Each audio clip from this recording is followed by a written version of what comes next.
नमस्ते दोस्तों, और स्वागत है आपका हमारे चैनल के एक और विशेष एपिसोड में। आज हम पर्दे के पीछे छिपे एक ऐसे हथियार की कहानी बताने जा रहे हैं जिसके बारे में दुनिया सिर्फ कानाफूसी करती है। एक ऐसा प्रोजेक्ट जो आने वाले समय में महाशक्तियों के बीच शक्ति के संतुलन, बैलेंस ऑफ पावर को पूरी तरह से बदल सकता है। हम बात कर रहे हैं रूस के आने वाले अदृश्य बॉम्बर की, एक ऐसी उड़न मशीन जिसे अमेरिकी B-21 रेडर का जवाब माना जा रहा है। इसका नाम है टुपोलेव PAK-DA। तो अपनी सीट बेल्ट बांध लीजिए, क्योंकि हम रूस के इस टॉप सीक्रेट एविएशन प्रोग्राम यानी अत्यंत गोपनीय विमानन कार्यक्रम की गहराइयों में उतरने वाले हैं। हर बड़े प्रोजेक्ट के पीछे एक जरूरत होती है। PAK-DA को समझने के लिए हमें पहले रूस की स्ट्रैटेजिक बॉम्बर फोर्स यानी रणनीतिक बॉम्बर बल के इतिहास में झांकना होगा। शीत युद्ध के समय से ही रूस तब सोवियत संघ के पास दो शानदार बॉम्बर्स रहे हैं। पहला टुपोलेव Tu-95, जिसे नाटो बेयर के नाम से जानता है। यह प्रोपेलर वाला बॉम्बर इतना सफल रहा कि आज भी 70 साल बाद यह रूसी वायुसेना की शान है। इसकी गरजती आवाज ही इसकी पहचान है। दूसरा टुपोलेव Tu-160 ब्लैकजैक, जिसे रूसी पायलट प्यार से व्हाइट स्वान यानी सफेद हंस कहते हैं। यह दुनिया का सबसे भारी और सबसे तेज सुपरसोनिक यानी ध्वनि की गति से तेज बॉम्बर है। ये दोनों बॉम्बर्स आज भी खतरनाक हैं, लेकिन इनमें एक बड़ी कमी है। ये स्टील्थ यानी अदृश्य नहीं है। आज के हाई-टेक एयर डिफेंस सिस्टम्स यानी अत्याधुनिक वायु रक्षा प्रणालियों और एडवांस्ड रेडार्स के समय में ये आसानी से पकड़े जा सकते हैं। अमेरिका ने इस चुनौती का जवाब 1990 के दशक में ही B-2 स्पिरिट स्टील्थ बॉम्बर बनाकर दे दिया था, और अब वह और भी उन्नत B-21 रेडर ला रहा है। इस बदलते मंजर में रूस को भी एक ऐसे अदृश्य शिकारी की जरूरत थी जो दुश्मन के इलाके में बिना पता चले घुस सके। इसी जरूरत ने जन्म दिया PAK-DA प्रोग्राम को। साल 2009 में रूसी रक्षा मंत्रालय ने इस महत्वाकांक्षी परियोजना को हरी झंडी दिखाई। इसका नाम रखा गया PAK-DA, जिसका सीधा सा मतलब है लंबी दूरी की विमानन के लिए भविष्य का हवाई परिसर। इस प्रोजेक्ट को एक कोड नेम भी दिया गया, पोस्लैनिक, जिसका अर्थ होता है दूत। शायद यह इस बात का संकेत है कि यह बॉम्बर रूस की तरफ से दुनिया को एक साफ संदेश देगा, शक्ति का संदेश। इस प्रोजेक्ट की सबसे बड़ी और क्रांतिकारी बात इसका डिजाइन यानी बनावट है। रूस ने अपने पारंपरिक स्वेप्ट विंग एक सुपरफास्ट बॉम्बर डिजाइन जैसे Tu-160 को छोड़कर पहली बार एक फ्लाइंग विंग डिजाइन को अपनाया है। यह वही डिजाइन है जो B-2 और B-21 को उनकी स्टेल्थ कैपेबिलिटी देता है। फ्लाइंग विंग डिजाइन का मतलब है कि इस प्लेन में कोई अलग से धड़ या दुम नहीं होती।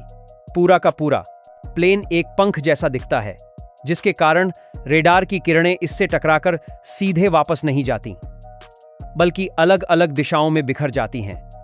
इससे इसका रेडार क्रॉस सेक्शन यानी रेडार पर इसकी छाप एक चिड़िया के बराबर हो जाती है।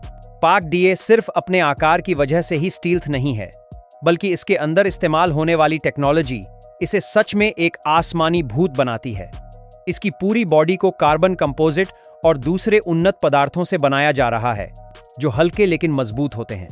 इसके ऊपर एक खास तरह के रेडार एब्जॉर्बेंट मटेरियल यानी रेडार की तरंगों को सोखने वाले पदार्थ की कोटिंग की जाएगी।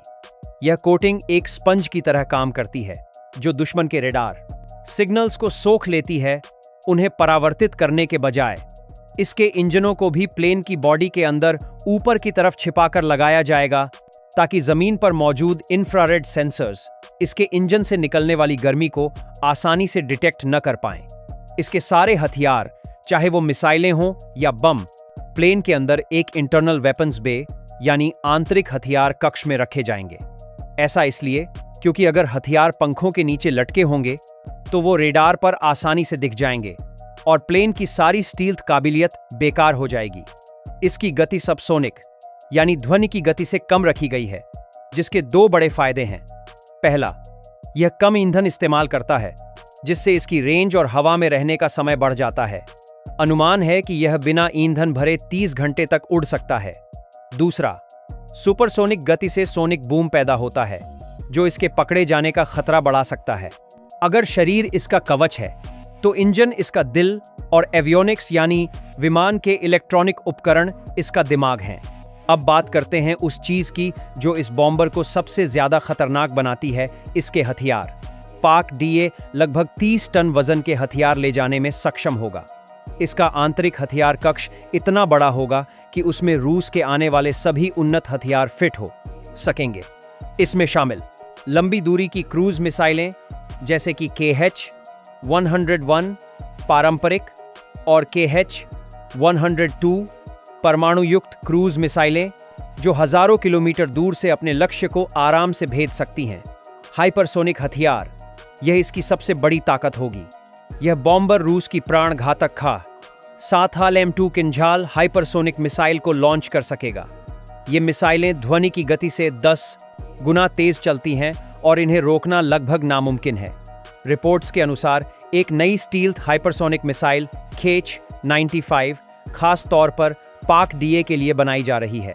कुछ सैन्य विशेषज्ञों का यह भी मानना है कि पाक डीए को एक काउंटर स्पेसिस प्लेटफॉर्म के रूप में भी इस्तेमाल किया जा सकता है, यानी यह ऊंची उड़ान भरकर दुश्मन के जासूसी और संचार उपग्रहों को निशाना बनाने वाली मिसाइलें भी लॉन्च कर सकता है। यह बॉम्बर रूस की न्यूक्लियर ट्रायड यानी परमाणु त्रय का एक अहम हिस्सा बनेगा, जो जमीन, समुद्र और हवा से परमाणु हमला करने की क्षमता को और भी मजबूत करेगा। पाक डीए प्रोजेक्ट जितना शानदार सुनने में लगता है, इसके रास्ते में उतने ही कांटे भी हैं। पहली और सबसे बड़ी चुनौती है तकनीक। एक हाई एंड स्टील्थ बॉम्बर बनाना बेहद मुश्किल और महंगा काम है। इसके लिए जरूरी उच्च परिशुद्धता विनिर्म आण उन्नत कंपोजिट सामग्री और खासकर माइक्रो इलेक्ट्रॉनिक्स और कंप्यूटर चिप्स के लिए रूस अभी भी कहीं न कहीं पश्चिमी देशों पर निर्भर था। यूक्रेन युद्ध के बाद लगे सख्त इंटरनेशनल सैंक्शंस ने इस निर्भरता को एक बड़ी समस्या बना दिया है। इन प्रतिबंधों के चलते प्रोजेक्ट में देरी होने की पूरी संभावना है। शुरू में कहा जा रहा था कि इसकी पहली उड़ान 2024-7-25 तक हो सकती है और 2027 तक इसका सीरियल प्रोडक्शन यानी बड़े पैमाने पर उत्पादन शुरू हो जाएगा, लेकिन अब यह समय सीमा थोड़ी और आगे खिसक सकती है। इसके अलावा इस प्रोजेक्ट की लागत बहुत ज्यादा है और एक युद्ध में उलझे देश के लिए इतने बड़े प्रोजेक्ट को फंड करना एक अलग ही चुनौती है। आपको क्या लगता है, क्या पाक डीए एक गेम चेंजर साबित होगा? क्या रूस इस सुपर बॉम्बर को बनाने में सफल हो पाएगा? अपने विचार नीचे कमेंट्स में जरूर साझा करें। हमें आपके कमेंट्स पढ़कर बहुत अच्छा लगता है। अगर आपको यह वीडियो पसंद आया हो और आपने कुछ नया जाना हो, तो इस वीडियो को लाइक करना न भूलें। अपने दोस्तों के साथ इसे शेयर करें जो ऐसी सैन्य तकनीक में दिलचस्पी रखते हैं। और सबसे जरूरी, अगर आप आगे भी ऐसे ही गहराई से भरे ज्ञानवर्धक वीडियो देखना चाहते हैं, तो हमारे चैनल को अभी सब्सक्राइब करें और उस बेल आइकॉन को दबा दें ताकि आप हमारी कोई भी वीडियो मिस न करें। मिलते हैं अगले वीडियो में। जय हिंद।